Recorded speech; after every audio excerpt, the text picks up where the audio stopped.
Jediná kinosála, kde sa pukance upracujú sami. Movie Night s Katkou. Zrelá žena sa zamiluje do o 15 rokov mladšieho muža.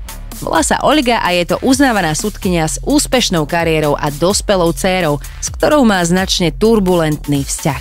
Do života sa jej pripletie 30-ročný Max. Sexy, charizmatický Talian, ktorý jej riadne skomplikuje život. Mimochodom, hrá ho Simone Suzina, hlavný predstaviteľ filmov 365 dní, takže keď hovorím sexy, myslím sexy.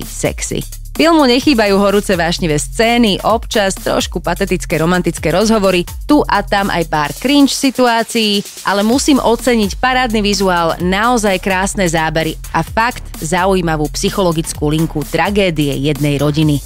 Novinku Zakázaná túžba som si dala na slávnostnej premiére a aby ste nemali len môj pohľad na vec, prinášam aj názor nezaujatého bežného diváka. Musím povedať, že tento film bol príjemné prekvapenie. Je to veľmi krásne spojenie kameramanského umenia s krásne zachytenými emóciami a celé dokopy s príjemným podmazom hudby a krásnymi prírodnými scenériami vytvoria krásny umelecký zážitok. Obľúbený seriál Bridgerton prichádza s novou sériou. Je tu ten deň, kamaráti. Po dlhom čakaní a nekonečných tízoch nám na streamoch konečne pribudli prvé 4 časti 3. série tohto atypického, moderno-historického počinu.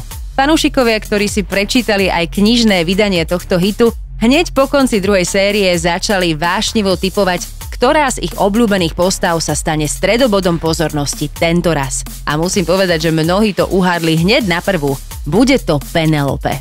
Nenápadná slečna dvoch tvári, ktorá vedie v utajení úplne iný život a ktorá je dlhodobo nie až tak nenápadne zamilovaná do jedného z Bridgertonovcov. Tak čo, dostane či nedostane to, čo chce? Dearest gentle reader, we have been apart for far too long. Amy Winehouse opäť vo svetle reflektorov. Tentokrát žiaľ už iba prostredníctvom najnovšieho dokumentu, ktorý o nej vznikol. Volá sa Back to Black a postarala sa oň režisérka Sam Taylor Johnson, ktorá sa rozhodla pristúpiť k životu a kariére tejto talentovanej umelkyne trocha iným spôsobom.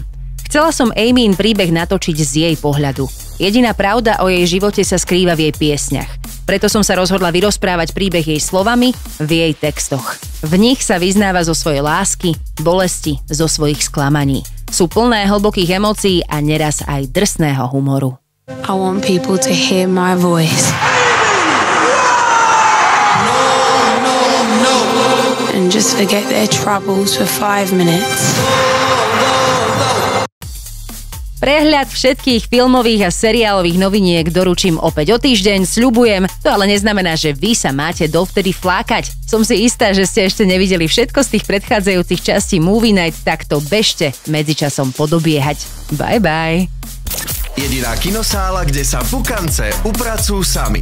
To najnovšie zo sveta filmov a seriálov exkluzívne od našej Katky. Iba v dobrej show, iba v dobrom rádiu. Pre viac sirovej omáčky a informácií klikaj aj na dobreradio.sk.